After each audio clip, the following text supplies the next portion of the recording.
Introduce yourself.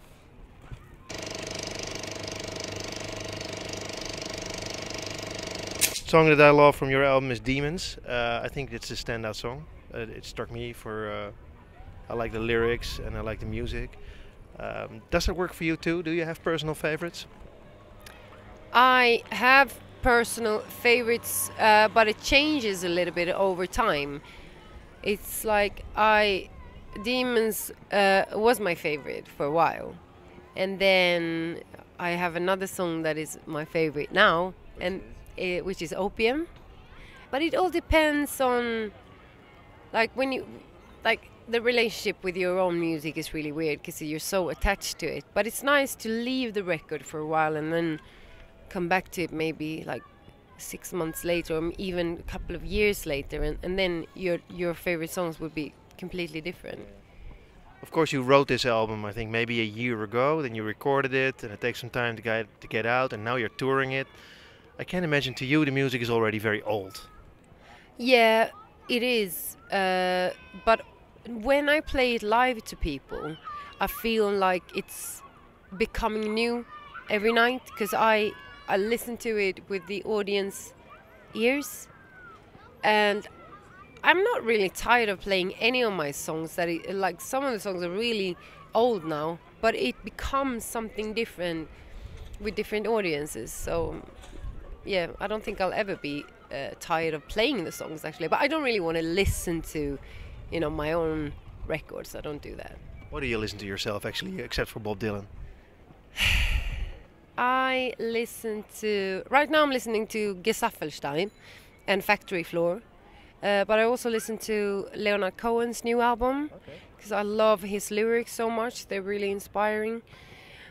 And I mean, when we sit in the car, we listen to so much different stuff. I love Burial as well. There's another guy called Burial Hex, which I really like as well. So we go through a lot of different things, from Miles Davis to Mayhem, in the car. I noticed your drummer wearing a Slayer t-shirt. Yeah, that's my brother. Oh. I've been trying to dress him in different things, but he's like, no thanks, I'm wearing this. I don't think it works dressing your brother. It doesn't, no, especially not your big brother, no. Hey, you wrote a song for the Eurovision Song Festival, I Feed You My Love. I'm not really a fan of the Eurovision Song Festival at all. Of course, I looked at it, and it struck me that immediately it makes sense that this is a song that you wrote. I think the performer did a great job, but I thought it wasn't her song. Do you agree? I think you could have done it better. I actually felt the reason I gave it to her was because I didn't feel I was the right person to deliver it either, and I think I was really fascinated about, because that was the first time someone else sang a song that I've written, but everyone could hear immediately that it was my song, which was weird. I felt it was fun being a songwriter, watching someone else sing that. What do you think of the whole Eurovision Song Festival thing? What do you think of the whole event, basically? I think it's a crazy thing that can be very weird and strange, but at the same time, as you say, you don't like it, but you still watch it, and everyone watches it. And what I realized when I was there is that it's such a mainstream thing, and everyone watches it, which I think is fascinating, and it's still open to crazy things. The world is so normalized normally. You don't fit in if you're not, like, if you're just singing in the street, people think you're crazy. But in the Eurovision, what I like about it is that you can be a lady with a beard, or you can be a giant, or you can be you can be whatever you want. Yeah, exactly. And you still kind of have a place in the Eurovision, and that's what I like about it. Hey, back to your album. You're touring it right now, of course. I think you're almost wrapping up the tour. There's a festival season coming up. Will you play the festivals at all?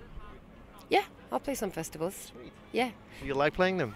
Yeah, it's good because there's always a really free and relaxed vibe at festivals, and also people come to the gig that maybe have never heard your music before or didn't think they would be into the music, but there they are and discovering something new. And I've had so many things like that happening, which is great. And it is something else to play at a festival than your own gig. It's like, I can imagine playing an intimate show is more fun because you're directly in touch with your fans, right?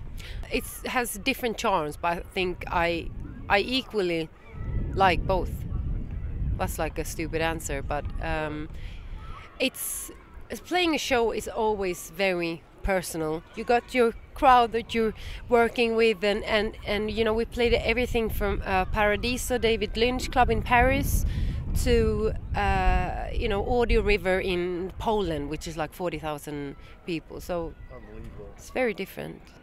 Hey, the first thing when I started listening to your music, even before I listened to your music and heard about your name, what was written was, well, of course, people make the connection with Björk, and I think it's totally inept. What do you think? Do you ever hear that comparison? Yeah, many times. And I think the only reason is because you are from Sweden and she's from Iceland. Probably that's the only reason I can think of. Yeah, I don't think. Well, I can see why they think it's more like Björk than Nicki Minaj, you know. But it all depends on perspective. If you're a little bit more nuanced, maybe, which you probably are, you wouldn't make the comparison. But I get it.